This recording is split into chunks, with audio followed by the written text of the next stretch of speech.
Well, good evening, everybody.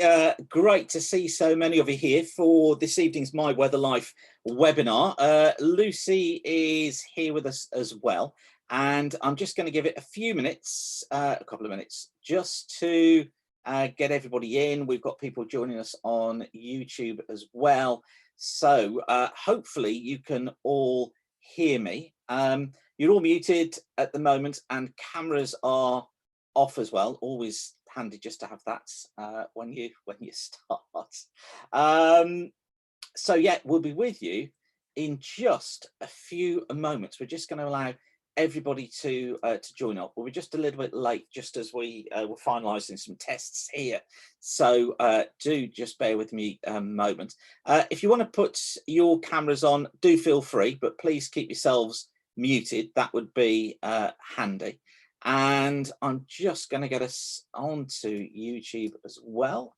So please just bear with me for a moment, and then we'll be with you. Okay.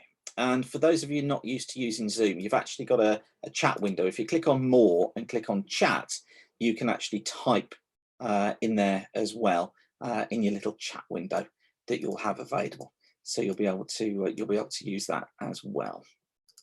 So we'll just give it a couple of minutes, and we will get going.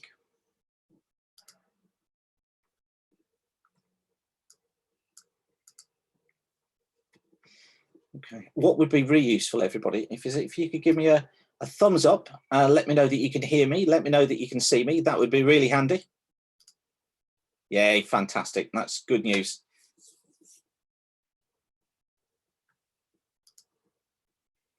Excellent. And thanks for doing that on the chat window as well. And we've got people coming into us on YouTube now as well. Okay.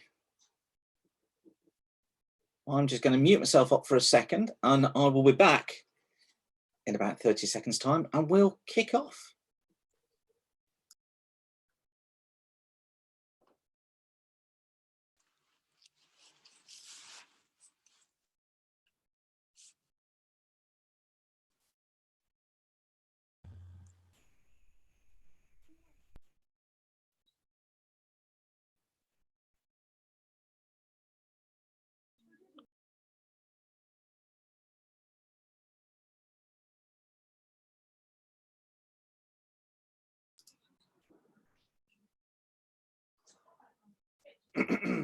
Okay, well, it's good to see all of you here.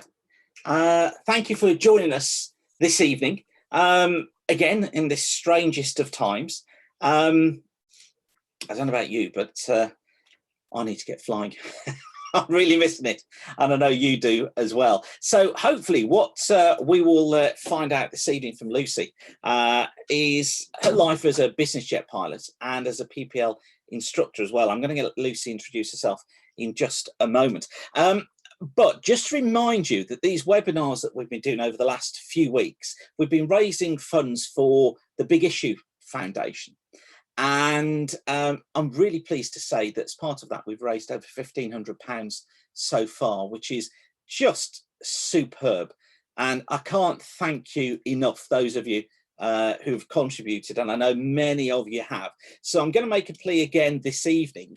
Obviously, the webinar is free of charge. I know these are difficult times for many of us, but what would be great is if you could make a donation to the Big Issue. That would be super. Basically, what they're doing is they're supporting their sellers that we would usually see on the streets selling the magazine. Of course, because we're not on the streets, they can't sell the magazine. So the Big Issue are really supporting their sellers through this foundation and are welcoming donations into it. And actually, I've been told today that we're going to be on the front cover of next week's issue because the fundraising that pilots have gone through.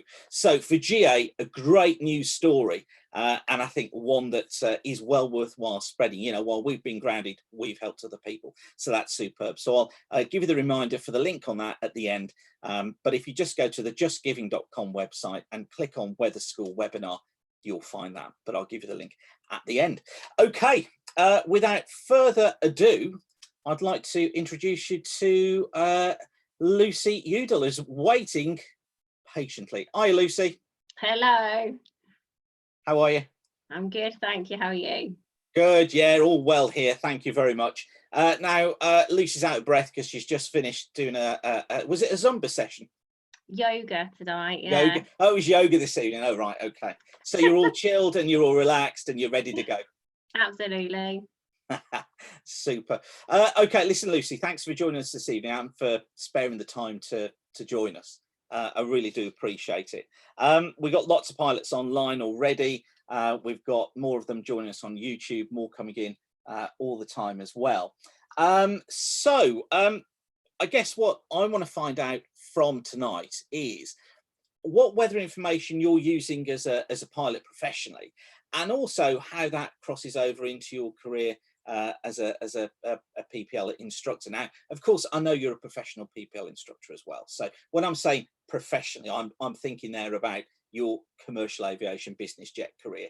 And when I'm talking PPL, of course, I know that's professional, but I want to find out about the crossover there between the two, and how the weather impacts on what you do. I think that's what we want to get to tonight. So obviously we're all in lockdown at the moment, and the aviation industry seems to be suffering a little bit. So how are you coping with the lockdown, and how on earth do you stay current when you can't fly? Well, I am very lucky. I'm furloughed at the moment, so I'm desperate to get my wings back, climbing the walls. But I have to be thankful that I'm healthy. I've got a roof over my head, whilst my other half is still working as a key worker. Obviously, you've already mentioned I'm keeping myself busy with yoga and Zumba, and I'm still continuing brownies virtually as well. And I've got a little bit of a part-time business, so it's all good in that respect. Yeah. As regards to the aviation industry, it's difficult to know where it's going to go, isn't it? Really, I'm very aware of all my colleagues, especially Flybe. There's a lot of friends I've got who are suffering at the moment, and are also amazing me by taking up all sorts of other jobs within the industry, and I take my hat off to them, and out of the industry as well, being delivery drivers, just kind of keeping things going at the moment. My thoughts are, I mean, who knows? I mean, I think probably we've all never been in this situation, seen this before. I think business aviation will come back quicker, just to the nature of what we do and the people that we deal with kind of on a weekly basis. But the commercial airlines, I think they will struggle and have to come back step by step. I do believe we'll come back stronger, but as I say, it's very changeable at the moment, isn't it? We're constantly being updated with the situation. I guess watch this space is all we're doing, and hoping and praying for all those employees involved. I guess it's one of those where it will probably come back not the same as it left, and it will all look very, very different to what we've been used to. But like you say, we're still going to need to fly. So I guess that it'll just be interesting to see how the next year or 18 months pan out. I'm sure there's still going to be that requirement to fly. I know people have been saying, oh, I can't see that there's that much demand, and bringing in arguments like global warming and all that sort of stuff into it. But actually, I think demand's going to return, and it's just a personal view. But like you say, perhaps 12 to 18 months before it does. So fingers crossed, that we get back to normal as soon as we can. So tell us a little bit about your background. How did you get into flying? And tell us about the amazing aircraft that you're flying now. Okay, so it all started quite young with me. I don't have anybody in my family that's a pilot. I get that question asked me a lot. But I just was very lucky and fortunate as a youngster when I got taken all over the place, all over the world, traveling with my parents. And I was basically a lot of the time in an aeroplane, and I just realized I loved the flying side of it and got so excited with the airport side of it, which I know is quite sad, and I still do now, more so than actually the holiday itself. And I was just so excited to get back on the plane and come home again, not to come home, but just to have that whole experience. Essentially, I had it in my head when I was younger. It was still very much stereotypical male environment. So it hadn't even occurred to me to potentially look into the process of being a pilot. I actually thought I'd like to be cabin crew. And it was only when I was at secondary school, we had kind of one of these progress reviews, and I ended up having the head teacher because my tutor was off ill. And he asked me what I wanted to do, and I said, oh, I want to be cabin crew, I want to travel the world. And he was like, well, haven't you thought about being a pilot? And I literally hadn't. So I then started looking into the process, and it all started on my 16th birthday when my mum surprised me, and I know she's tuning in tonight, so thank you, Mum, with a trial lesson. And I had my first trial lesson on my 16th birthday at Hackney Green. And wow. as I say, there's been no looking back since then, really. They're flying bug bits, and I've just been involved with aviation throughout. I've gone through the modular route, so I've done everything step by step. My first goal was I wanted to be an instructor. That's what I wanted to do. I wanted to impart my knowledge, because if it wasn't be a pilot, it was potentially teach languages. So it was kind of like, which one do I do? It was a very tough decision to kind of put the gambling on, will I get a job? Because well, if you know anything about the instructing business, it's not generally well paid, and it certainly isn't something where you can save up and look to the future purely based on flying instruction. So it was kind of a big gamble for me. So I essentially did my PPL, and then moved on essentially to do my single engine CPL. So I did that in an Arrow. This was all at Hackney Green, followed by an IMC. And then I did my FI rating. So that's what I wanted to do. So when I was a brand new, that was in 2011, I got my first job at Wellesbourne. So the lovely Wellesbourne Airfield near Stratford upon Avon, which is where I spent 3 years full-time instructing. Whilst I was gaining experience instructing, I, alongside that, did my MEP. So I wanted to do that. So I flew a Duchess for that. And then I did a multi-engine IR and a DA42. And then followed on to my MCC. It's very difficult to jump into my first, as you say, almost commercial job, but a job really in flying that would give me a stable salary. So along the way, I did part-time instructing. I've worked in maintenance companies, learned a lot. That was a massive eye-opener for me. Worked in operations, so I did operations department in a couple of business jet companies, air medical company, which was absolutely fascinating to get involved with that side of things, which I knew nothing about at all. And then I finally got my first job as a first officer with the company I'm with now in 2016. So wow. The first jet I flew was a citation jet, which was great. People kind of described it as a PA-28 on steroids, which it kind of really was. It was a really good aircraft to get in your first jet. It definitely really was. Then I moved on to flew that for 2 years, and then I moved on to an Extant. People will know that potentially as a Beech 400. I flew that for a little while, and then was very fortunate enough 2 years ago now to be offered the Embraer Legacy 500, which I absolutely love. I think Simon will show you a photo in a moment. I was going to say, we've got a picture of that, haven't we? Yeah. There we go. So this was a recent trip actually in January this year. So this is being refueled, having landed in St. John's in Canada. Yes, I'm getting quite emotional now because I miss flying her. It's really sad, but hopefully soon. So yeah, the kit on board, this is the first fly-by-wire aircraft I've ever flown. The range, well, I mean, we really do push the limits on this aircraft, but thankfully the owner just wants to do that, and he doesn't mind the extra kind of fuel stops we get en route. So she's got great avionics, a side stick control, and yeah, all the information at your fingertips, absolutely spoiled in this aircraft, and I feel very privileged to fly it. Definitely. Wow, what an amazing toy. Am I allowed to call it a toy? No. Yes, it is. It's a toy. Yeah. You know it is. It's an amazing aircraft, isn't it? So are you flying just in Europe, or are you flying all over the world? mainly in Europe, because obviously that's mainly the biggest requirement. But thankfully, this owner has allowed for a little bit more exploration. So I've done a good handful of Atlantic trips now.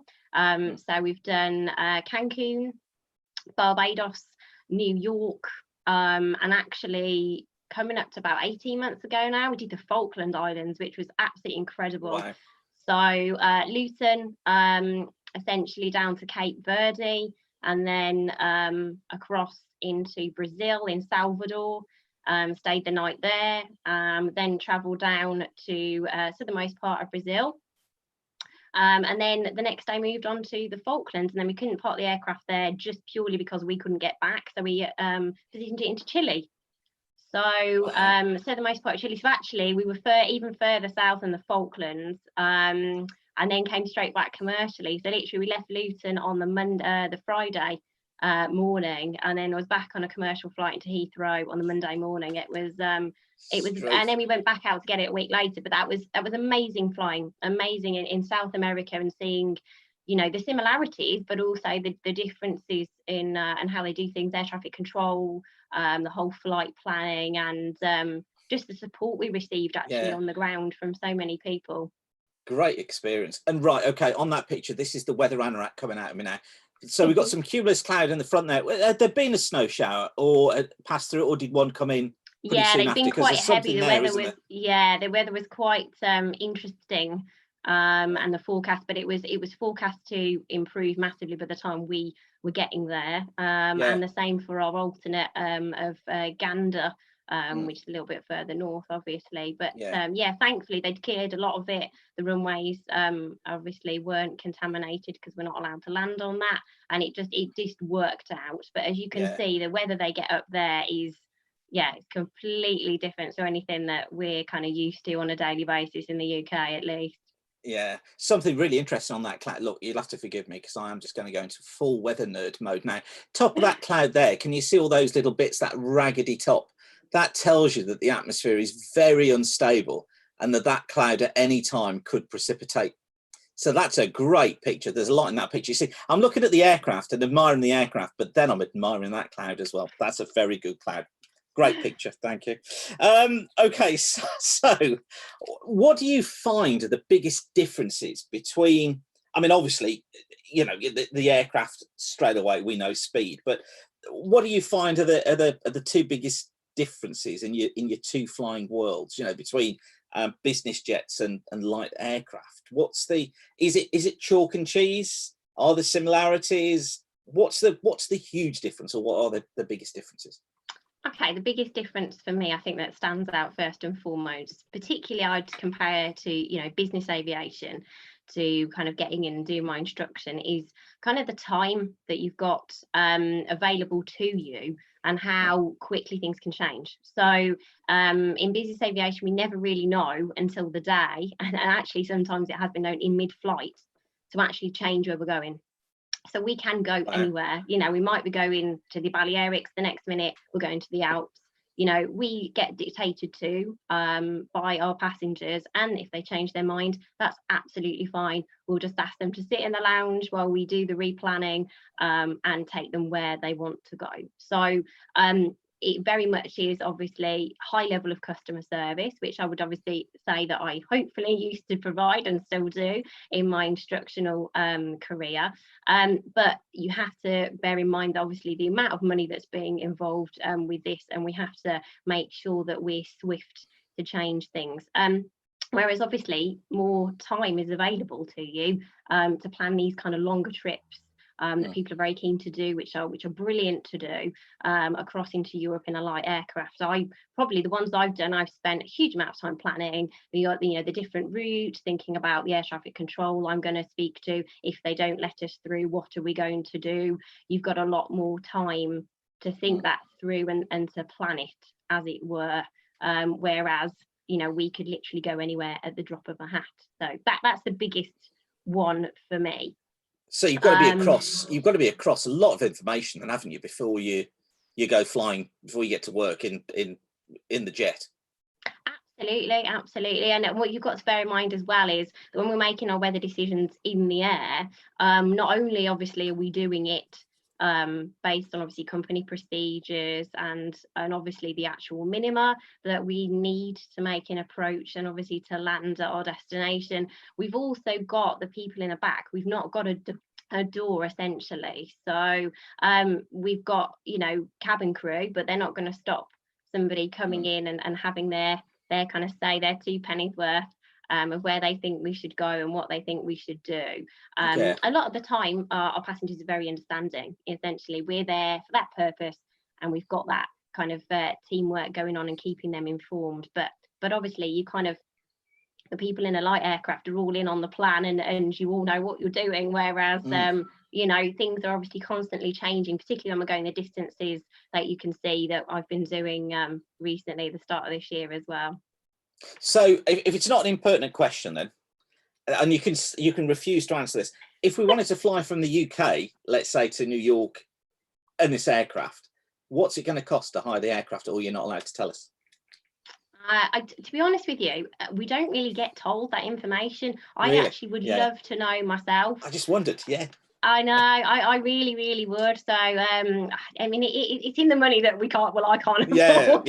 So it's not going to come up. I think we need to think about. It's not going to come up for 390 quid on Jet 2 then.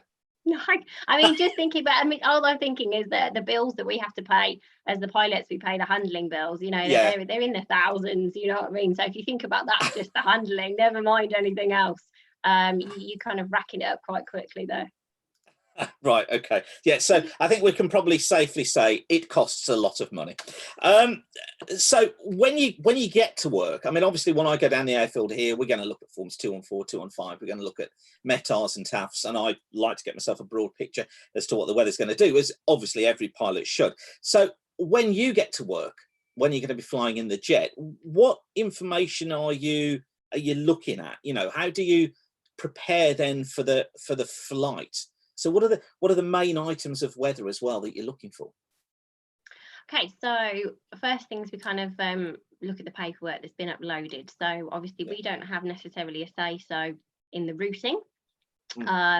Initially, we kind of log on to a computer system and print off our paperwork. So the first, well, there's 3 things that we look at, which is weather, performance, fuel, and obviously weather directly impacts the subsequent performance. So can we get in to a certain destination and obviously out of wherever we're leaving, our origin, and also that will impact obviously the amount of fuel that we can take on board as well. So you might be surprised at this because it's something, as I need to with my instructor hat on, I would never ever say to people to just rely on initially, but we looked at the TAFs and METARs. Now this is purely for a legality purpose. So this that Simon is showing now was for a real flight that happened. I dug out a bit of paperwork. So this was a Luton to Grenoble earlier on, I think it was a few months ago now.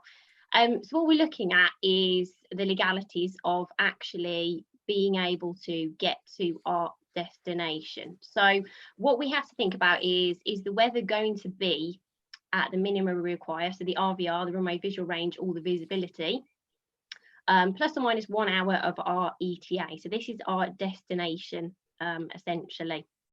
So obviously that's for a precision approach, or the modern terminology of a 3D approach. We then need to look at our alternate that's been planned by our wonderful operations team. Now, you have to bear in mind that when they do this and they file all this information, they make this decision, they're doing it probably the night before. As we all know, the weather is so changeable. When we get in the morning, sometimes it could be out of hours, nobody's necessarily in the office, things could have changed. So the first thing we need to kind of get into motion is, do we need to change our destination alternate? So what we're looking at here is if, for example, we are looking at doing an ILS, so a precision approach, a 3D approach, then we need to actually look for our destination alternate 1 down in that rank. So we need to see it's going to be above, for example, a non-precision minima, so a 2D approach. So something along the lines of maybe a localizer RONI, something like that. And as most commercial pilots will not want to see an NDB. We do not want to be doing that in a jet, and we've not done that for a while. No, I think they're fun in all seriousness, but that's what we're looking at, is that one stage down.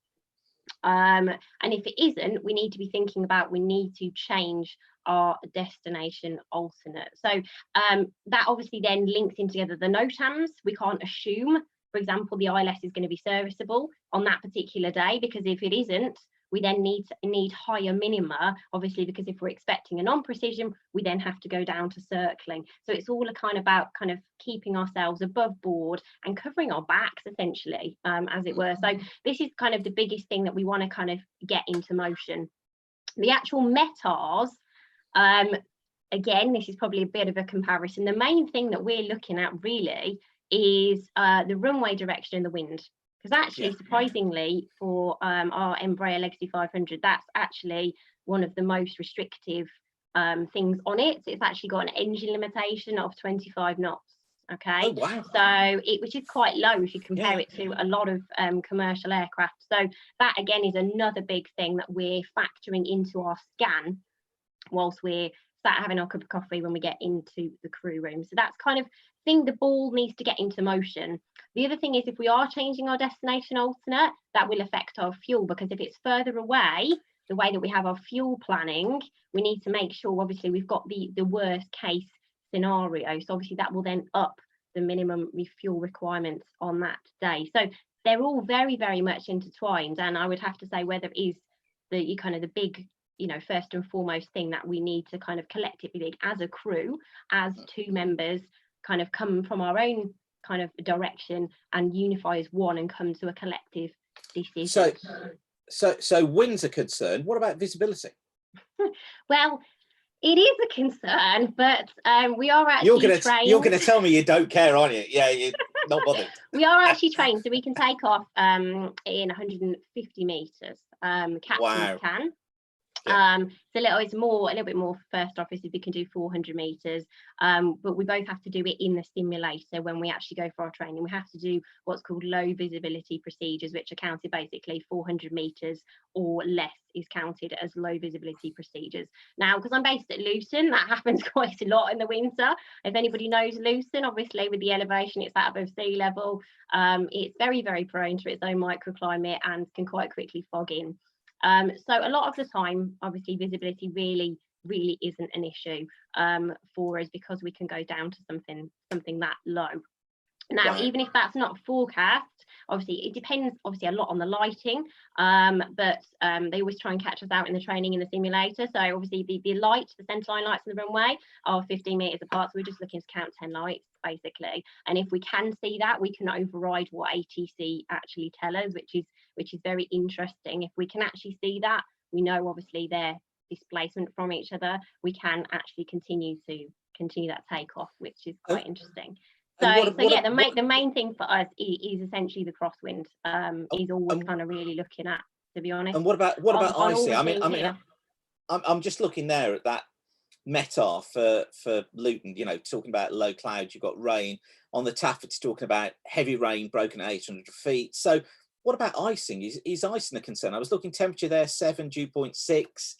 You know, would that give you a freezing level? What, I'm just going to make a stab in the dark, 4,000, 5,000 foot freezing level, potentially. So are you going to be worried about icing in that? Because there's towering Q there as well. So that's a deep cloud. Surely icing matters. Oh, absolutely, it does. Absolutely, it does. But our aircraft is very clever. The anti-icing system that it has on board is automatic when we get airborne, essentially. So a lot of the time we leave it in auto. We can put all on, which basically means it arms essentially the wing anti-ice, so that will actually kick in on the takeoff run at 30 knots when we're going on. It's that clever.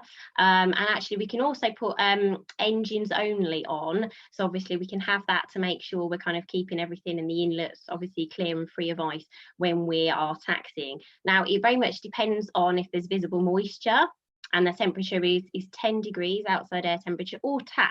So we're looking at total air temperature once we're actually in the air as well. So those are the two key things, and not all, that we will consider overriding the system on the ground. But then it doesn't like it. So basically when we get airborne, it will then flash it and going, it's not auto, because I want to be in control of it because I'm cleverer than you. And then we'll put it into auto. Obviously when it does come on, it will tell us.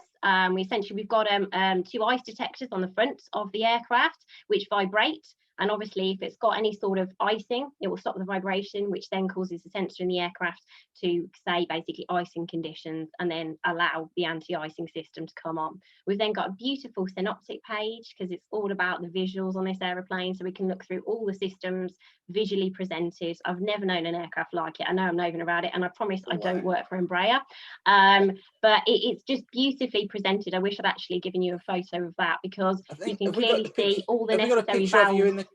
In the cockpit, have we got a picture of it? You have, but I don't think, I'm not sure whether it's showing any of the synoptic images there. No, it would be bottom left, but that's the status synoptic page. But yeah, so for us, the icing, we're just making sure we're monitoring. Obviously we are physically going to look at that wing. You know, we're not trusting the systems implicitly, but you've got to, you know, trust the fact that there's always going to be something backing it up. You know, there's never just one thing, and obviously if it goes wrong you wouldn't know. There's constant sensors going on, and monitoring the situation. And at night we've got a leading edge light on the left hand side of the aircraft, so the port side, the captain side. He can turn the light on and have a look at the leading edge of the wing, just to make sure we aren't picking up any ice, and if the anti-ice system is on, that it's doing its job essentially. Wow, that's just amazing. So do you think we can get a similar system perhaps on a Grob or a PA-28 or a I would love that. I really would. Absolutely. Think of the money involved over there. Exactly. You are into it, you know, you can ask. Absolutely. So if you go back to the other slides, after the TAFs and METARs, we'll look at the charts that we get, and hopefully, well, some of you actually might be surprised the little weather presentation that we actually get. Just going to jump in and ask, SIGMETs, do they make any difference? Do you look at SIGMETs before you fly? We do look at SIGMETs. You know, GA tends not to. Yeah, well, we do bear them in mind. Obviously, we're not going to deliberately go into any severe turbulence. Definitely not severe wind shear. It's completely prohibited. However, we want to be aware where these might be occurring, how quickly they're moving. A lot of the time, if you look at the levels there, one of them just looking at the LFAE down there, it's got surface to flight level 80. We're going to be through that really quickly. If we're given a climb, so not necessarily in London, but those are in French airspace. So yes, we look at them, we basically make them part of our weather picture, but the most of the time they're not going to prohibit us from going. Okay. So you're going to take a glance. Do you use them when you're doing GA? I mean, because I would assume that most GA don't even get as far as SIGMETs, because if you've got as far as the SIGMET, you've probably already made the decision you're not going to fly. Absolutely. I mean, if it's something that, you know, as you say, that would be featured in a SIGMET, it's probably not really appropriate. To be honest, it's just not going to be a pleasant day for anybody. In that respect. Yeah. Okay, so moving on to the chart. That's this one. So Sig Weather Chart, is that the one that you meant? Yeah, but there's a few here. It doesn't really matter which order we look at it in. So this one, a lot of the time you'd be surprised, we actually don't have anything painted on here at all, and there's actually an in-joke going, oh, somebody forgot to put anything on this chart today. So essentially I will tell you all that we look at here is, obviously you can see loose and trigonal. First thing we're looking at is the routing kind of a sensible. Is it kind of elongated? Has it got kink in it? And if so, we pick up the phone and say, hang on a minute, what's going on here? Is there some airspace restriction? It just allows us that beautiful picture of where we're going and the routing we're taking. Does it look sensible? And then as regards to the weather, so you can see the presentations, which I never think are very good, these kind of wiggly green lines which look like cloud, which aren't cloud. So essentially we've got two. So you can see we're going through section 2 there. So if you look across to the left-hand side. Yeah, I'll try and draw on it as well. You've got essentially moderate icing, moderate turbulence. Now the 3 crosses are below the level of the chart, and you can see the chart starts at flight level 100. So the ones above it as well. So we're basically looking to say, that's it. We're looking to basically say that we've got moderate icing and turbulence. in that section up to, if we're looking at section 2 there, up to 180, flight level 180. Well, we're not going to be too, again, bothered much about that, because we're going to be through that quite quickly. So a few lumps and bumps potentially to brief our flight attendant on, perhaps to mention to the passengers. Nothing else really significant there. The clear air turbulence we are a bit more interested in, but as you can see, that line is so close to where we're departing Luton. And if you can see there, you've got the square box. That is clear air.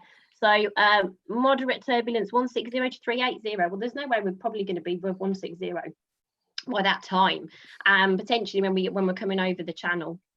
So again, if we were given, I mean, probably at these times, I mean, it's quite sad to say, but they're quite quiet. I hear there's very few aircraft on frequency. Therefore, you probably, in these days, would get given maybe an earlier climb.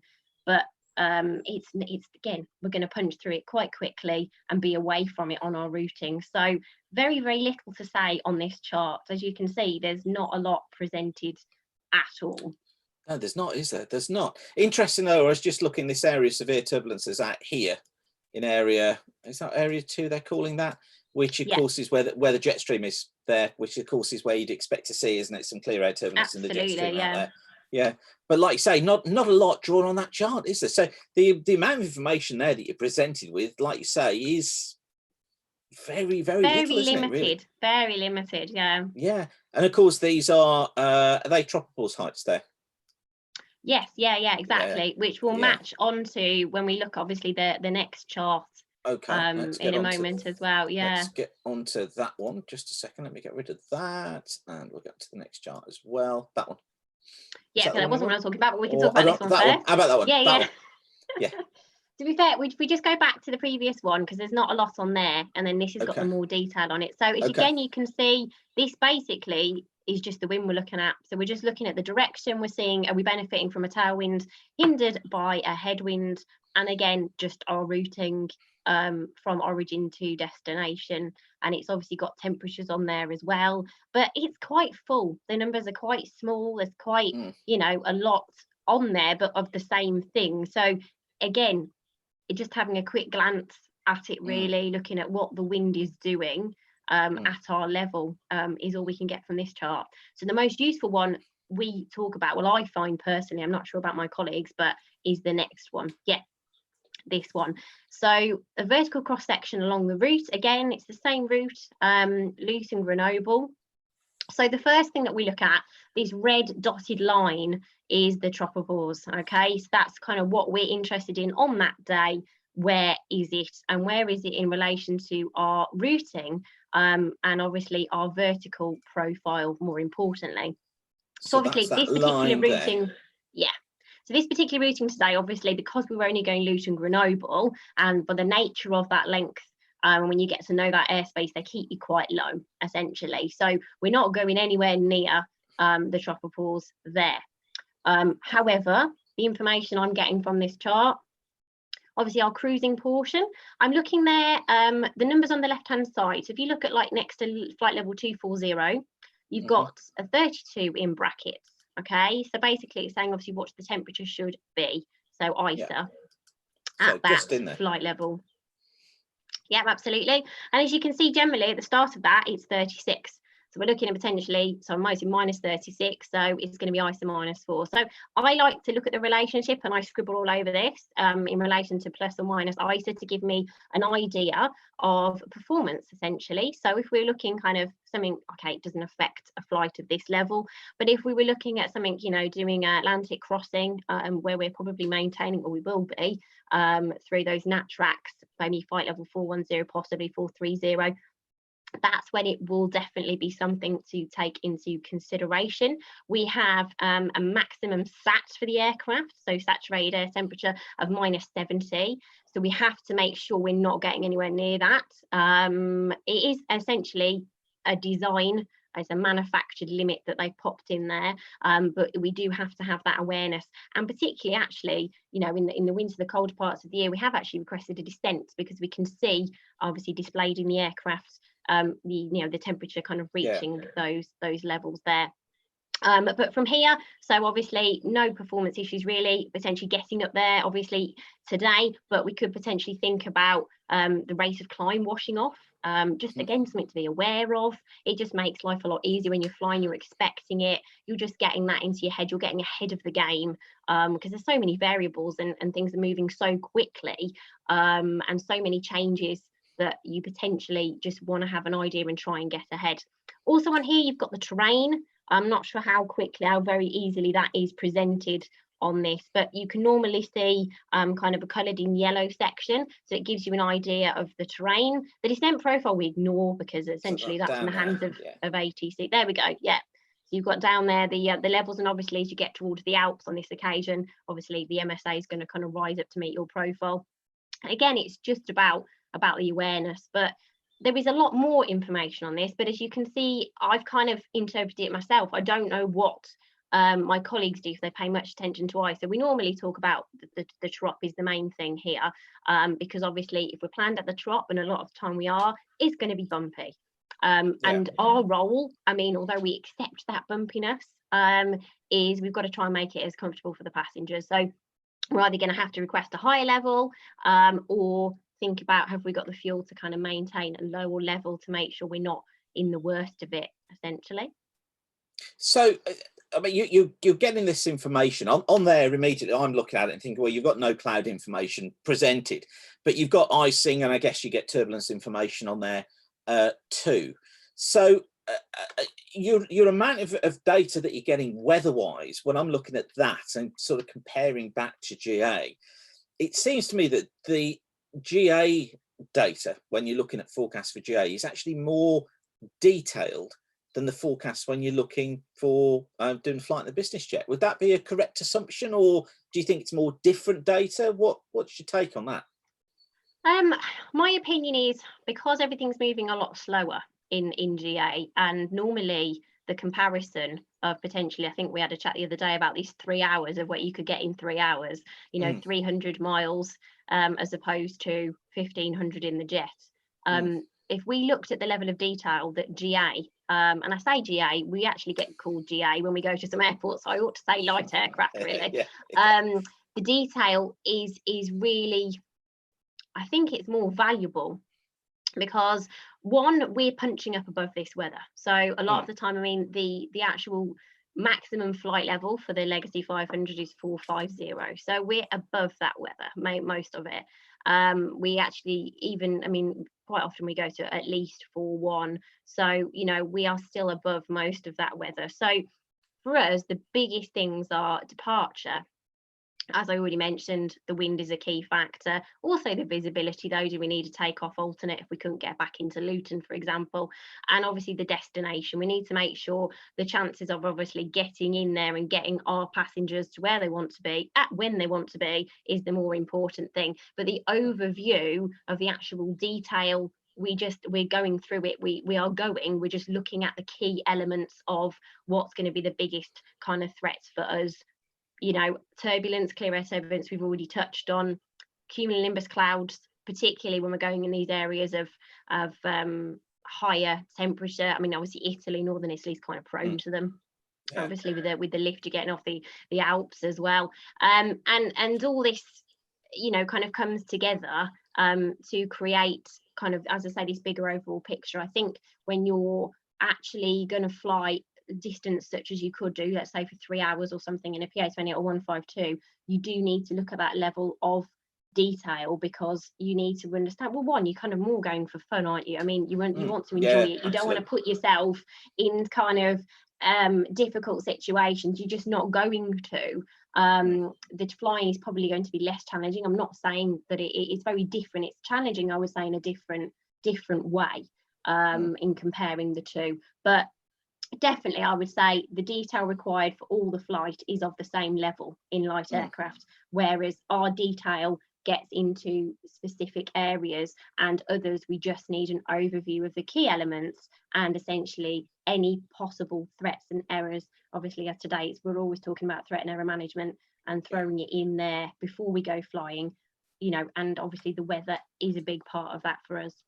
So when you're instructing So when you're instructing a student, I take it mainly it's PA28s that you're flying. Is that right?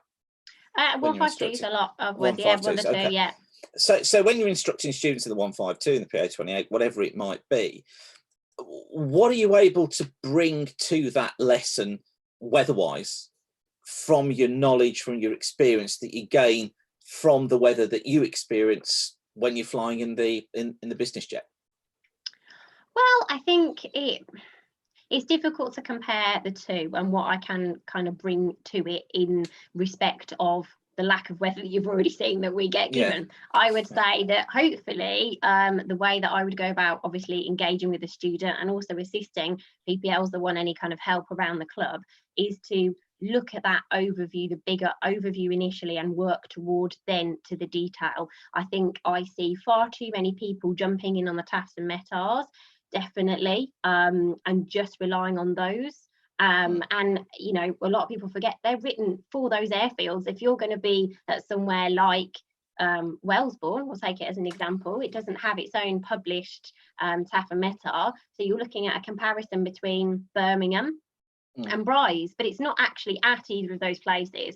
And as you quite right, as soon as you're airborne, you're now not in, you know, you could have, you know, showers in the vicinity, but they're going to be in that area, that because you're not at the airfield and you're not spending your time just flying at the airfield. So I think people need to start off with a bigger overview, and start kind of then coming smaller into detail rather than jumping, which is kind of quite easy these days to kind of fall into those traps with the great technology we've got. But the presentation on SkyDemon and other search applications is so easy to miss out those bigger details like the 215 and the 214, and even looking at something bigger like a European spread of what's actually happening. What can I see? I don't have to be a meteorologist, but I can actually look and know the basics of that associated weather, how quickly things are moving. That's really obvious to see from the charts. And just kind of give yourself more of a time frame, a window, so you don't end up cutting your nose off to spite your face. I've seen so many people kind of cancelling when they're at home, and ringing me up when I'm like, well, come down, have a look, you know, particularly when you're moving towards kind of fronts that have gone through, cold fronts, they go through sometimes quite quickly. So by the end of, like, you know, a day, so 4 o'clock or something, by the time you've got there, if you cancelled at 12 because it's chucking it down with rain, it's actually gone through and it's lovely and it's clear and the winds have dropped and it's actually a lovely afternoon, or you've got a nice half an hour window towards the end of the day. So that's kind of what I would say, that you've got that flexibility, which we don't have in the business aviation world. We have to go at that time regardless of what the weather's doing, obviously within our limitations. We can't wait just for it to be a beautifully clear day with, you know, light winds, you know, as everybody wishes when they want to do their flying in general aviation. And what you've just said there is basically straight from the weather school playbook. So thanks, Lucy, because that's exactly what I say to people when they ask me about MET and how can they get more MET knowledge. I just say to people, stand back, take the broad view, just look at a broad chart. So, you know, I just got that up on screen. So it's something as simple as that. It's a very broad view as what the UK, what near Europe is doing, and just appreciate what the weather's going to do. I think it just gives you so much information, doesn't it? So I'm going to ask you now the multi-million-dollar question, which is probabilities in TAFs.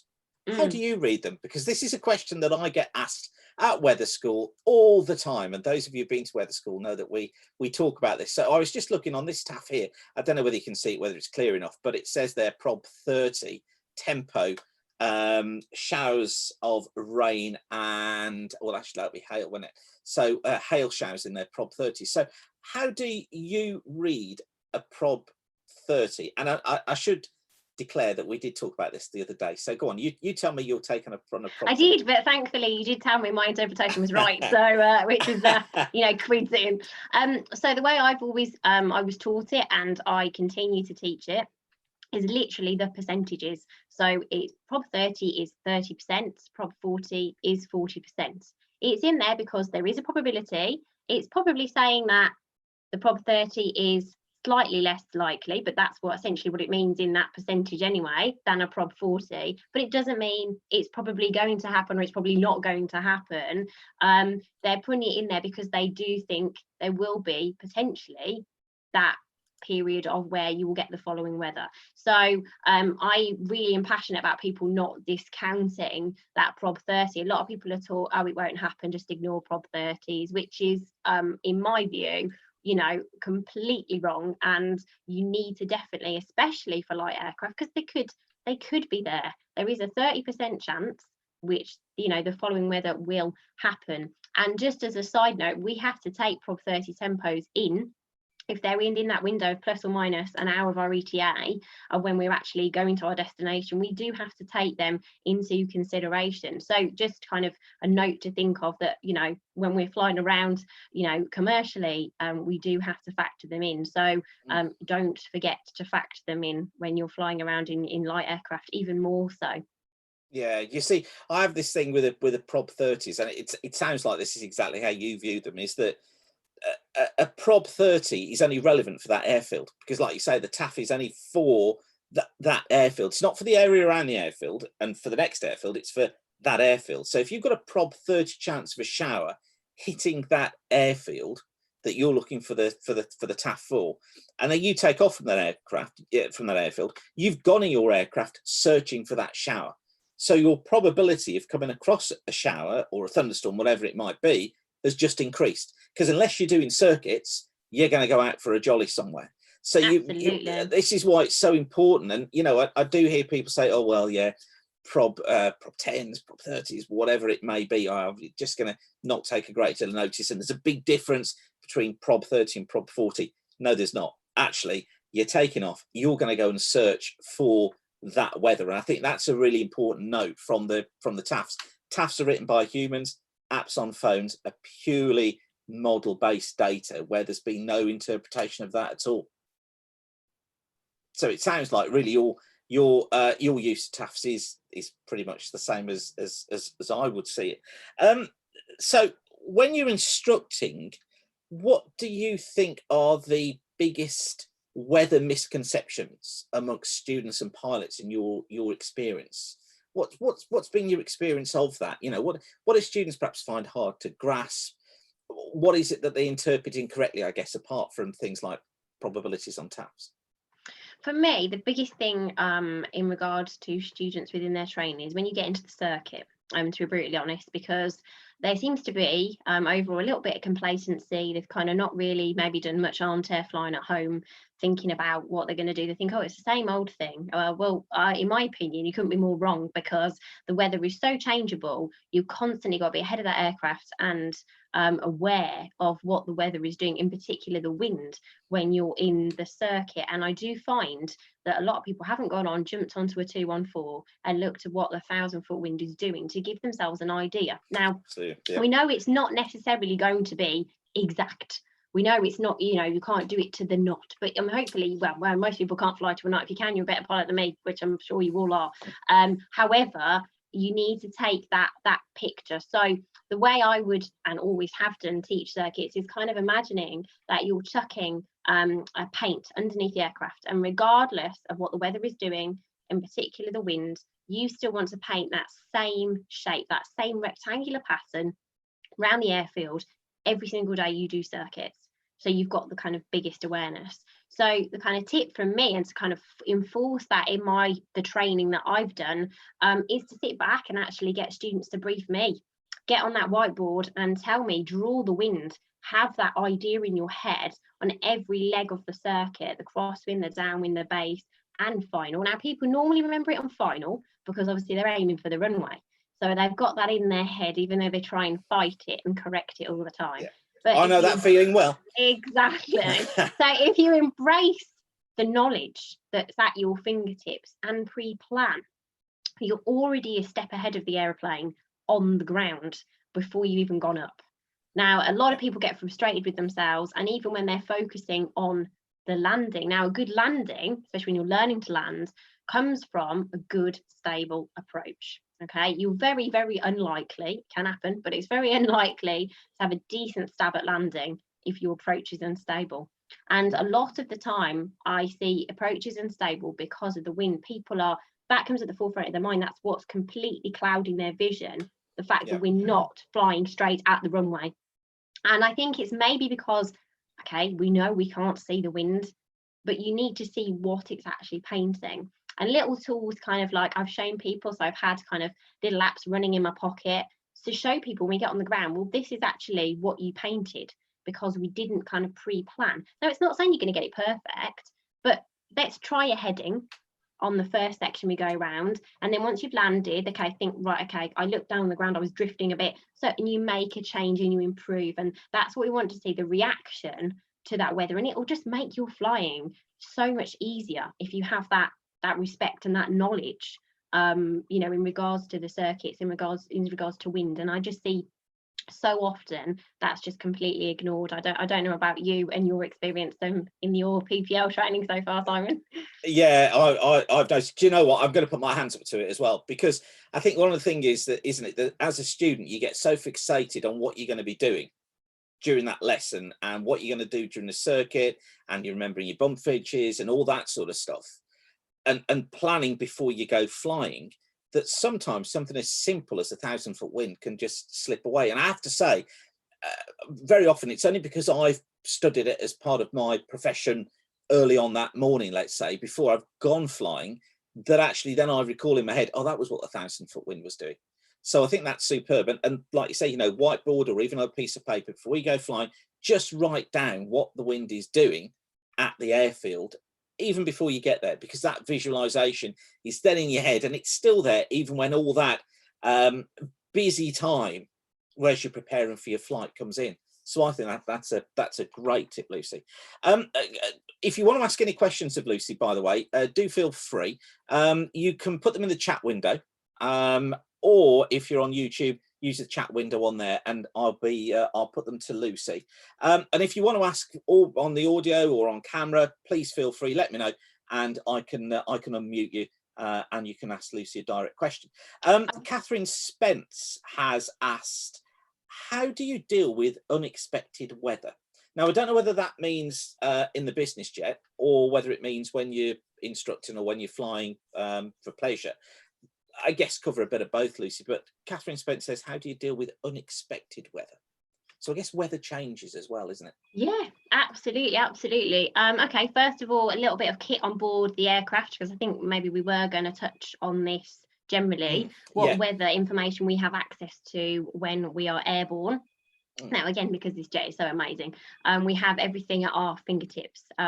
So essentially, first and foremost, we've got weather radar available. We can have it on our MFD, which is the multifunction display in the middle, and we can also have it displayed on our PFD, so our pilot flight display, basically over our HSIs on either side, which is just kind of out of shot on that photo.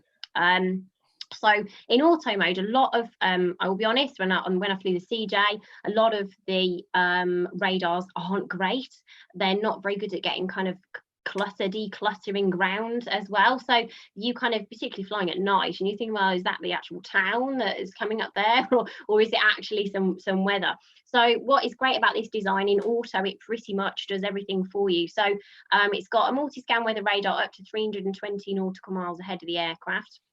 And it works really well to suppress about 98% of the ground clutter, which is just brilliant. So you kind of know when weather is on there, that it's most likely going to be some sort of weather. It's also got an overflight protection. So basically, when we're flying at high altitudes, it prevents thunderstorms falling below the radar beam as well. So, I mean, obviously in daylight, we can see them coming up, but obviously it's even more important when we're flying at night, because obviously, you know, we can fly 24/7 whenever people want to go flying. The colours, obviously, we've got some denoting. So we've got basically the volume of essentially precipitation, so none, and then we've got green, yellow, red, and magenta is actually precipitation that's causing turbulence, so we will definitely avoid that. So kind of just like in a light aircraft, you'd see it visually and obviously would steer around it, or if you're in some sort of obviously airspace, you'll ask for headings around it. We do exactly the same in the jet, essentially, because you don't know what's coming, and obviously traveling over distances such as I've mentioned, do make life rather interesting in regards to weather. Probably the most unpredicted, clear air turbulence, which I think I mentioned to you as well, Simon, is always interesting one. It always fascinates me when it appears and pops up. And for those of you who know something about obviously the North Atlantic track system, when you're on those tracks and you're cleared on those tracks, you have to maintain your flight level. So a lot of it, you will just end up being thrown around like Billy-O. And actually, interestingly, when we were talking about this before, as a meteorologist, you know, when you're actually putting the tracks out, you're essentially just looking for obviously any jet streams and essentially to give us the biggest tailwind, don't you, to get us across. That's all it is. Exactly. So you're not looking at anything else, kind of, are there thunderstorms around, is there clear air turbulence? So, you know, that is where you're potentially going to hit some of the weather, and you do have to just deal with it. And it can just come out of the blue. I can assure you, been there, done that, got the t-shirt, and it does take you by surprise. But a lot of the time we are not flying at our max speed, okay, because you are again cleared across the Atlantic at a speed. So it's normally not anywhere near our maximum speed. So therefore, if we get bumped around, you know, thrown about a bit, which we do, and it happens quite a bit, you know, we're in danger of overspeeding the aircraft. So you've not got that worry as well. So the aircraft is very good at obviously coping with that. And we do have a heck of a lot of kit on board, including something called ACARS. So you basically got airplane communication address and report system. So all that means is we've got a little mini computer. You probably can see, I think it's probably outside that shot, but we've kind of got a little cursor. So where the captain there has got his right hand, it's almost like a big mouse.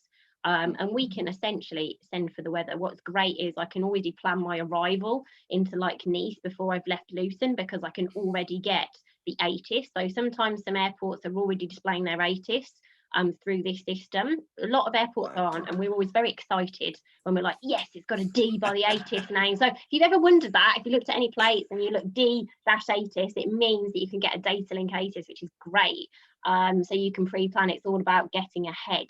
So thankfully, most surprises are mitigated, apart from things like clear air turbulence, as I've already mentioned, when we're in the jet. So hopefully that might answer your question. So, I mean, clear air turbulence is tricky enough for forecasters. You know, it's one of those areas of meteorology that really hasn't been pinned down. We know that it's going to occur in certain areas. So, you know, it's going to occur in close to jet streams, for example. And it's as the jet speeds up and slows down and the air effectively gets pulled apart, that's where your clear air turbulence occurs. But it's impossible to say. Impossible. Yeah, what it is, it's very, very difficult to say in exactly where that turbulence will occur. Easier to put it over a broader area, but to try and pin down where it's going to occur exactly is nigh impossible. You can just put it into areas, and of course we rely on reports from the aircraft coming back in to highlight where they've experienced turbulence.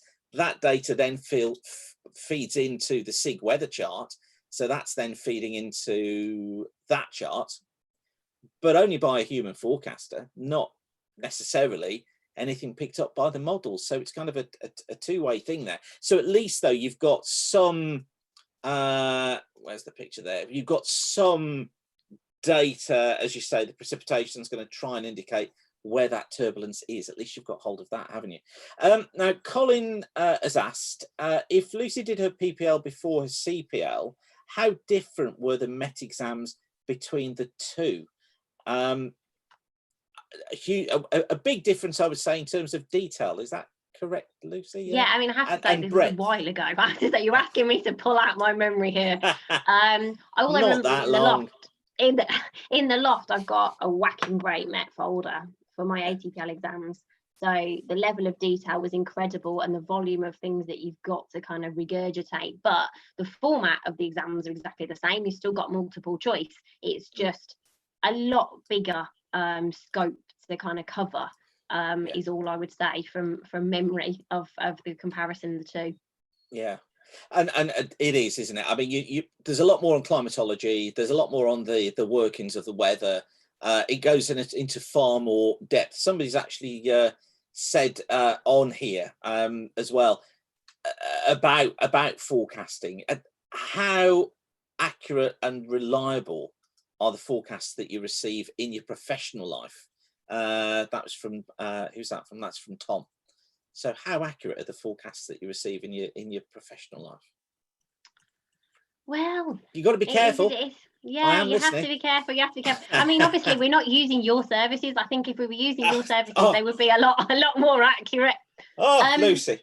I know. I think because of the limited data we receive, it's very difficult to answer that unless I'm talking based on TAFs and METARs, which is essentially the same information, obviously, that you could look at if you're going to go up in your light aircraft. A lot of the time, I would say, yeah, they give us a reasonable idea, but we're going to support them with things like radar, which obviously we don't have access to through work. But which is a question I was going to ask you, Simon, for obviously a recommendation later on for kind of the best radar to kind of pop up on your phone and see things actually moving through. Because essentially, if we're not sat on the end of the runway, which obviously a lot of airports don't let you with our radar on, we're not going to have an idea of what is coming in. Is there a gap that potentially we're going to depart? Because we're not going to depart, for example, straight into a thunderstorm. So there are obviously those things that we will try and use, but kind of more basis on my background as, right, what other information can I get to try and make this picture bigger, as it were. I think maybe that's why it is a bit limited, because we're not looking at a lot and we're above a lot of the weather. I do find it reasonably accurate.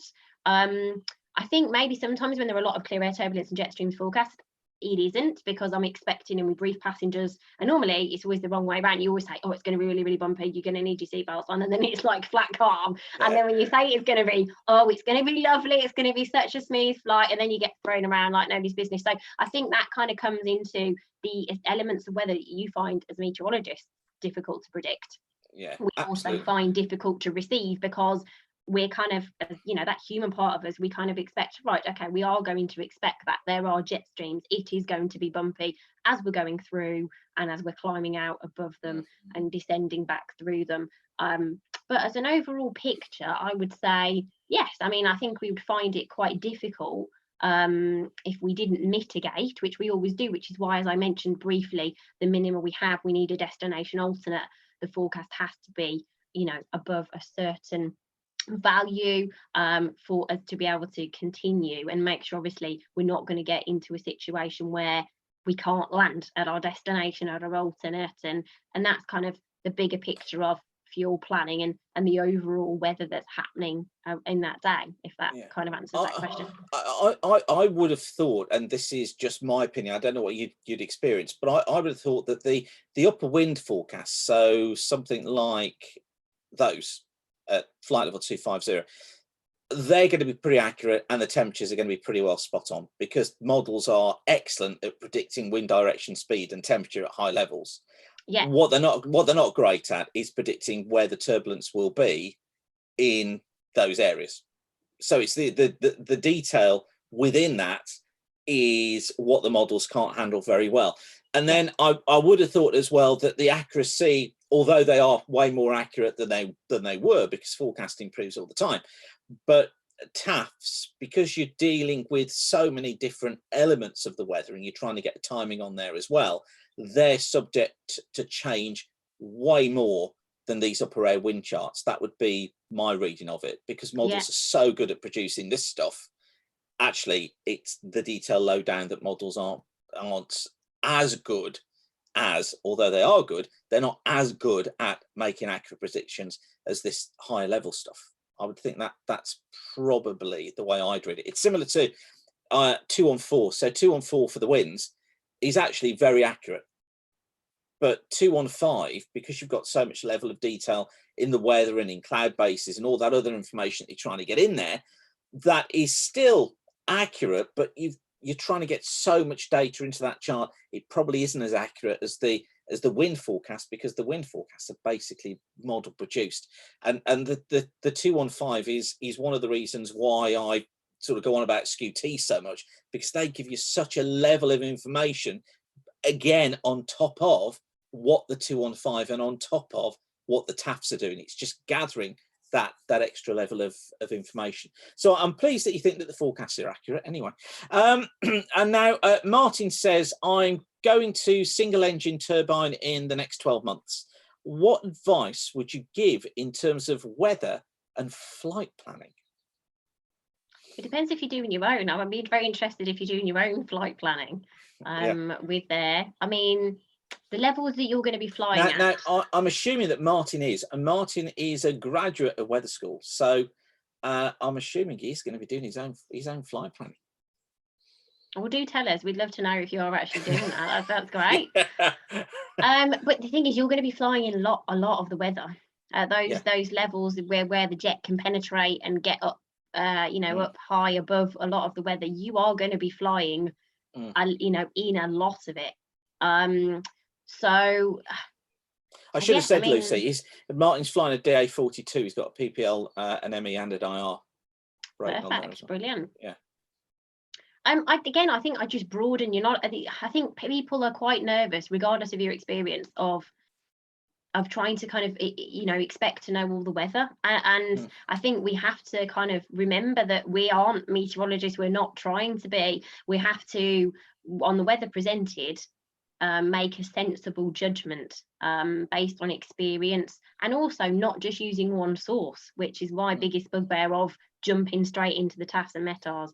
Radars, I'm sure you will kind of say, Simon, there's probably a lot now that are much more modern, and they've got a lot more options on them that you can see temperatures and winds and pressures, which give you a lot kind of better picture, more accurate picture than previously just glancing at something like the 215 or 214. So definitely you're going to be looking Europe wide. I guess, and you've got the 415 you can glance at. But to be honest with you, I don't know whether you agree, Simon, I would suggest that on that kind of scale, you're looking at something like a radar where you can move, as I said, the pressures on and off, the temperatures on and off, so you can actually see how the weather is moving and is developing. But you definitely don't need a degree in meteorology. You just need to have, I think, a respect for it, which a lot of people, why they struggle, because you have to kind of just kind of almost not assume, but you kind of have to almost kind of let it be. You know what to a point, and you can make a sensible decision based on that. But what you don't need to do is just try and 100% accurately predict. I think maybe as humans we want to know, is it definite, is it not? We want to know that now. But you just need that healthy respect and flexibility to the weather when you're doing that kind of things, and I guess have a healthy respect and not be scared of it, because I think that's when people kind of make potentially silly errors. When you shouldn't be going, but don't be scared, particularly in the weathers of kind of single engine turbine going to be flying at, to hold your hand up and say to air traffic, I need to turn left. No, I need to turn left now. I'm not, you don't get pushed into weather situations which you aren't comfortable in, because at the end of the day, you are up there, you are flying, you are making those decisions. So remember, safety comes first.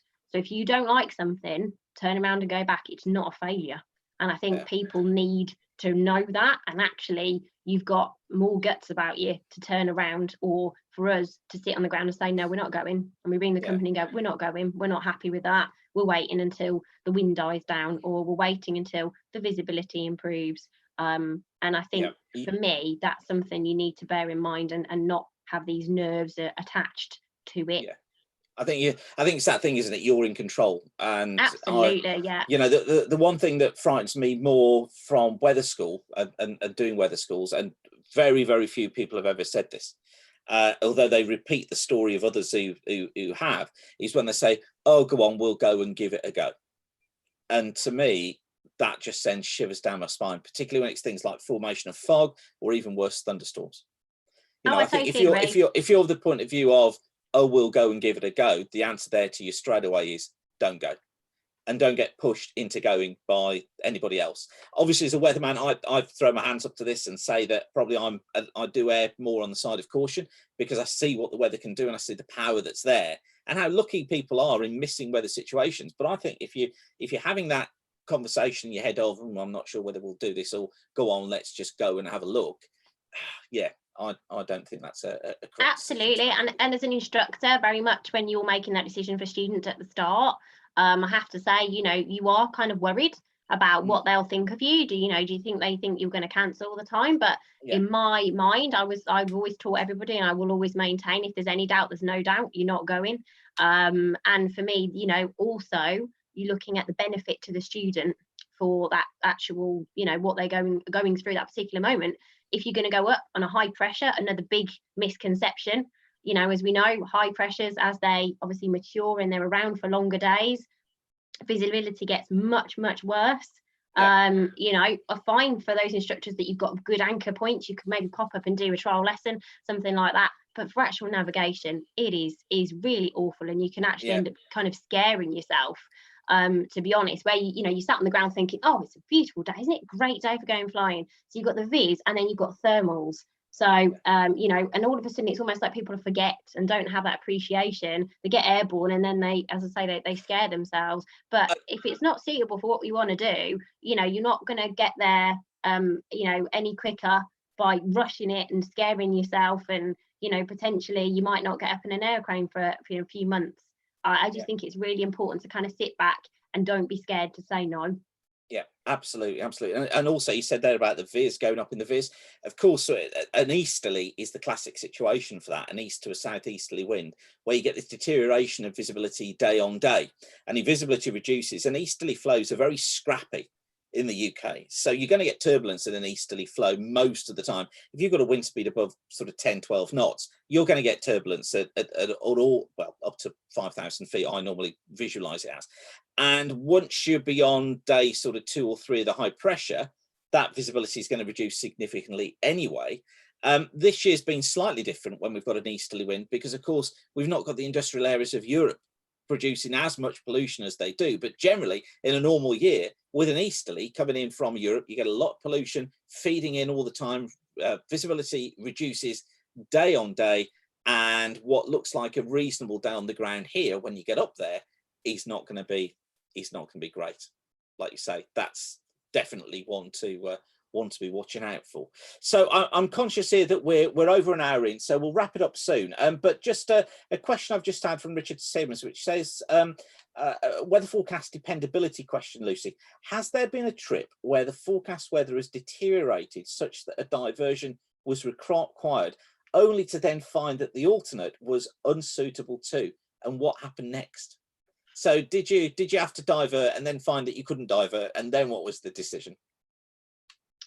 We nearly had that happen, but thankfully got in just before in the alternate. So, I mean, the times that you're going to potentially have to bear that in mind is when you're coming across from the Atlantic. So the time that we had it happen was coming from New York. So essentially New York straight across, landing into Shannon. Bear in mind, we've been up all night at this point. Got some fuel in Shannon, all nice and quick. Took off to go back to Luton. As soon as we were airborne, and we were being thrown, it was a lot clearer air turbulence that day. So bear in mind, we were tired. The airplane was throwing us about all over the place. The sun was rising, so at least we could start seeing things now. But Luton clapped out quite quickly. So when we were over and got the weather over the Atlantic, Luton was good, as was Stansted, but Luton very, very soon became impossible. So didn't do that. And again, I emphasise how tired we were because we'd done this length of trip. Stansted is the alternate. And it is normally far enough away that it doesn't cause an issue, and it normally doesn't cause, clap out quite that quickly. We only saw it just above minima and got in, and then it clapped out just after we landed. So it is definitely things to take into consideration. But what we had done, obviously, the great thing about coming towards the UK and the fact that we just refueled in Shannon is the fact that obviously fuel wasn't really an issue.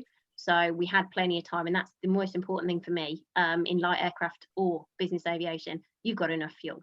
And you just don't have to have that worry. What is the point? I just do not understand these people that have, land with such a little. It is ridiculous. Now, the difference with us is commercial aviation, we have to have minimum requirements.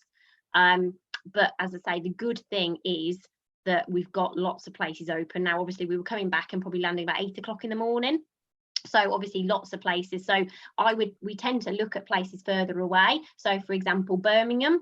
So kind of, you know, if kind of London's all clapping out, get the weather for Birmingham, and even look to go, you know, potentially Scotland. Now, we're very lucky this aeroplane sips fuel. We always gain fuel based on the numbers that are provided in our plug that we use, which we obviously don't rely on, but it gives you kind of a little bit of assurance, particularly when you're flying those distances. And also, as I say, we don't try and push on and make that New York to Luton, which could be done if we'd had a significant tailwind, because then we'd be eating into our reserves. But we're always trying to kind of land with our reserves, whereas what we need to kind of not forget is, in a direct, you know, emergency, we can't, you know, we go into, that's the whole point, it's built in to be able to obviously have that reserve to go to your alternate. So thankfully that worked out on that particular time, but on those length of trips you're constantly getting the weather, and that's why this is so great, because the kit we have on board allows us to do that. Otherwise we'd have to kind of wait for kind of voice communications, or use a sat phone and ring our operations potentially and get the weather and think outside the box, or just revert to, as I say, the normal ATISs that you can get on VHF frequency when they come in. But obviously you're going to kind of be towards island before they start coming in. So definitely it's so much to think about, so much to think about. You're still using HF Volmet across the Atlantic. Have you got that in your Yes, we do, and it is a requirement. We have to have 2 HF radios on board to be able to go through the NAT tracks. But thankfully we have something called cell call, so which is a brilliant use, because I have never, I'm very lucky, I've never had to basically listen to the entire way across the ocean. I know some of my colleagues have, and I feel tremendously sorry for that. But now what we do is we go into the HF, we have a primary and a backup. Essentially we make contact, and then basically they say cell call check, and we have essentially phonetic, we say the letters to them. Essentially what we are, our airplane is unique to that code, and then we hear a ding dong, and as soon as we say cell call okay, we can go basically headsets off, and listen through the speaker and the microphone, which obviously is great for going across there.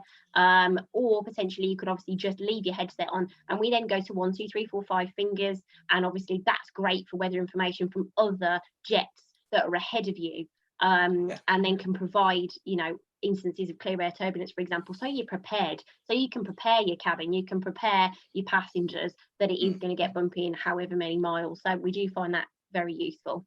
And you know, cell call now is fairly old technology. I'm going to confess to something now. Like this again, this is weather anorak moment. Is that when I was I must have been early teens, and can you believe I actually did get married and had children? I listened to HF all the time, the Volmets, and I used to listen to Shamwick, and I used to listen to Gander and all this sort of stuff, and I plot it on paper charts. Seriously, I plot the Volmets, the observations, on paper charts, and then draw up charts of the Atlantic. And I used to listen on HF, as I say, to Shamwick, and cell call was being used then. So that would that have been the mid early 80s? So actually cell call is obviously a very reliable, but now quite an old technology, I guess, but obviously still being used. And it's a tone, isn't it, that they play to you, if I remember correctly? Yes, absolutely. And you hear it come up on it, and it comes up for us, it says cell call HF1 or HF2, and as soon as we've got that confirmation, it means we know that it works. They're going to call us, so we'd have time to put that frequency back on and listen if they wanted to talk to us, which is just great. When you're flying for that length of time, believe me, even if you've got the most comfortable headset, you just need to have a breather for occasions.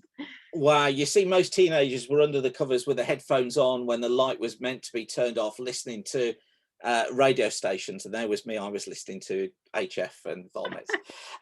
Okay, so let's look towards wrapping things up. You've given us so much of your time, Lucy. I'm really appreciative of it. Is there anything you want to ask me weather-wise? You mentioned there about some data that you'd like to know a little bit more about. What do you want to ask me about?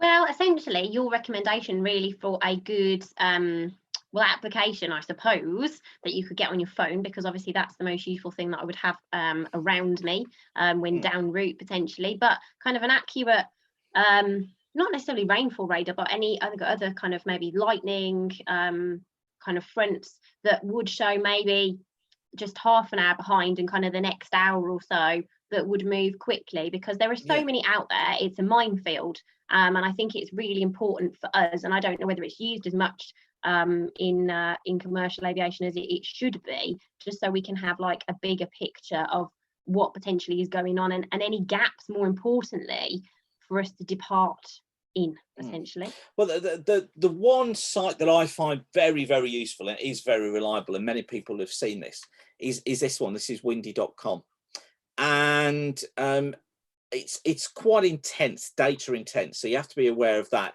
before using it, particularly if you're on mobile phones. But one of the beauties with Windy is that you can get world radar. So I mean, by zooming out there, you can see that you can get radar all over the world, and you can overlay lightning images on top of it as well. Again, you know, you're not going to go flying purely on this information, but it's going to give you a good idea as to where things may be, and you can animate through the radar sequence as well. And one of the good things with Windy is you can zoom in as well and sort of see what's happening wherever you are. So you can see there, this is rain coming into southwestern parts of England, Southern Ireland at the moment. One thing to be extra careful of with radar, and that you should always be aware of with rainfall radar, I've seen several sites that say precipitation type on there when it's radar. That precipitation type is only produced from the model.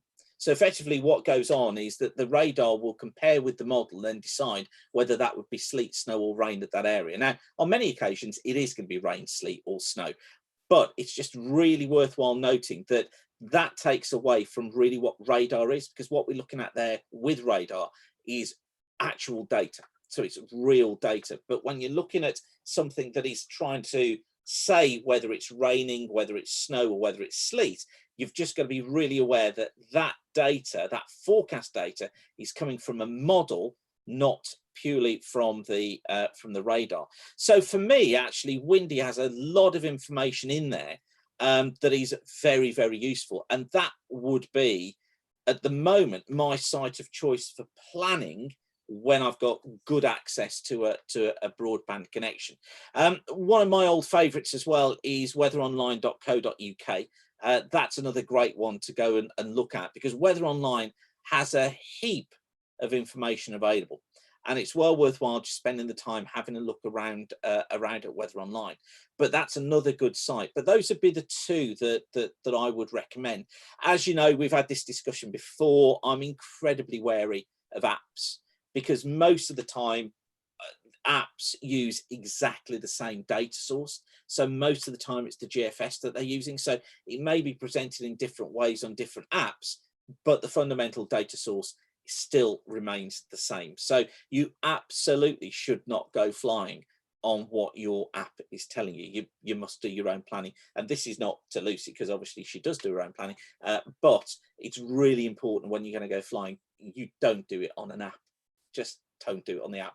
Look at forms 214, look at 215, look at what they're saying, and then go flying based on the information that they give. But yeah, Lucy, that's what I would do. It's an easy answer to your question. That one is to have a look at Windy. Just incidentally, you said about the weather in northern Italy, and just look down there, northwest Italy, coming into the Gulf of Genoa. Can you see the thunderstorms going off down there? To see absolutely, that looks common. Yeah, that is. Yeah, that's the one, isn't it? This area here. Gulf of Genoa, running into eastern France through the southwestern parts of the Alps. Yeah, so many thunderstorms in that area so frequently.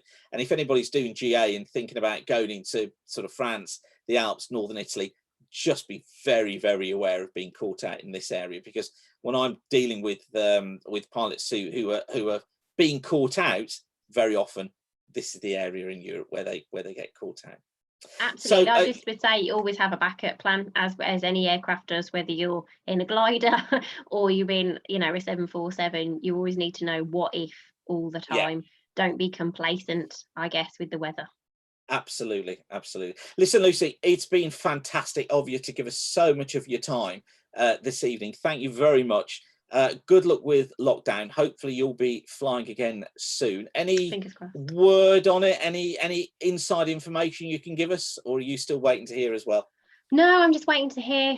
We've got obviously protocols in place. We did have one aircraft return some family back to the UK from the States last weekend. So we've been able to have access to their report from them of exactly, what the procedures were. Obviously, the biggest thing is the available alternates. now, what's open, and also provision, obviously, if you go tech, because if you've got any sort of technical issue now, we need to know where are the best places to drop in where you could get parts, because what you don't want to be is stuck, you know, down route, not being able to social distance, stuck somewhere where you don't have access to those parts, and then obviously now you're putting yourself, you know, more at risk. So it's very interesting to see what's happening. I'm just kind of wait to see obviously the latest update, and hopefully gradually get back to some sort of normality and getting a little bit of flying in before I become not current anymore. So yeah. Wouldn't it be great if we could all get back and get some flying in and just get some sort of normality returned? Let's hope that Sunday brings us some good news, eh? Yeah, let's hope so. Well, thank you everybody for tuning in. I'm delighted that people were so interested in little old me. So Hey, I'm really grateful that for you asking me something. I know you've been asking me for many years, and I have turned you down on so many occasions. So yeah, thanks everybody. It's been great to chat and kind of share a little bit about my experiences, and I hope they might have been a bit of use to you. So Lucy, it's been fantastic. Thank you. And see, I told you I'd be gentle and it would be fine, didn't I? See, and yeah, it was. absolutely, Now, absolutely. Thanks. Now, just a quick note for everybody. I don't know if you're aware. Let me just get my little note up there. I have decided that we're going to run aviation weather schools online for the time being, because we can't operate them in a classroom environment.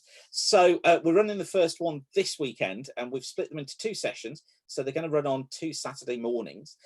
This is ideal for you if you couldn't get along to the classroom session for whatever reason that may have been. So if you go to weatherschool.co.uk, click on aviation, and then come down to Aviation Weather School Part 1. It says there live online course.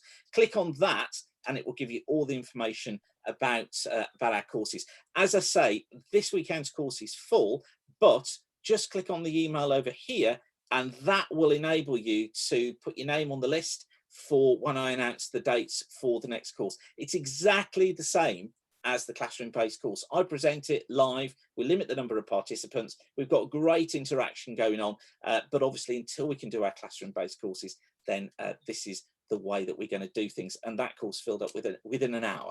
So obviously a lot of people want to do it. Now, just before we go, I've been doing these free webinars for the Big Issue Foundation. As I said at the beginning, it would be great if you can chuck a little bit of money into the pot for the Big Issue sellers. The address that you need to go to do that is that one there. Hopefully you can see that. So it's justgiving.com/fundraising/weather school webinar. Please do give what you can. I know it's difficult for many of us, and that some of you won't be able to afford to put in. Don't worry, that's absolutely fine. But if you can chuck some money into the pot, let's do it, and let's show what the GA community can do when called upon.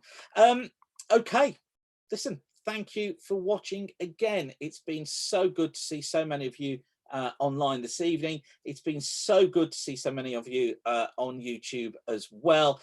Please do spread the word about what we're doing. Go and have a look at the Weather School website. And of course, the biggest thank you for the evening goes to Lucy Youdell for spending so much time with us this evening, answering your questions, and I think entertaining us throughout this evening. So Lucy, thank you very much indeed. Thank you. It's been my pleasure. Okay, everybody. And at that, we will call it an evening. Thanks for watching. Don't forget to follow us on the Weather School Facebook page. Just go to facebook.com/Weather School. We're on Instagram as well at Weather School UK, and of course on Twitter at Weather School too. So we'll be back with another freebie weather webinar very, very soon. And I think it'll be another forecast with me. So you'll be able to follow along as I forecast the weather for a flight. Not sure when that will be, but of course we'll let you know through the usual channels. So thank you again for watching, everybody. Good night and stay healthy and stay safe. See you soon. Bye.